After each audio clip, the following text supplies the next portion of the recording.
నమస్కారం. ఘంటారావానికి స్వాగతం. ముందుగా ప్రధాన అంశాలు. బస్సు ప్రమాదానికి ముందు పెట్రోల్ బంకుకు వెళ్లిన శివశంకర్. వైరల్ అవుతున్న సీసీ కెమెరా దృశ్యాలు.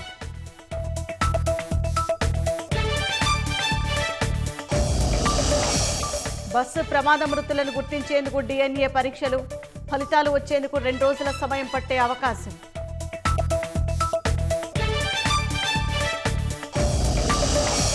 హైదరాబాద్ శివారు మూసాపేటలోని కంటైనర్స్ డిపోలో మంటలు.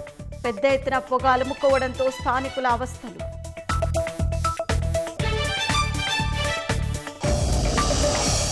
బంగాళాఖాతంలో బలపడుతున్న వాయుగుండం ఎల్లుండికి తుపానుగా మారుతుందంటున్న వాతావరణ శాఖ.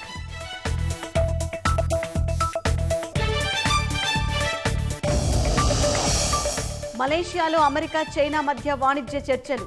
100% సుంకాలు వేస్తానన్న ట్రంప్ హెచ్చరికల వేళ సంప్రదింపులు.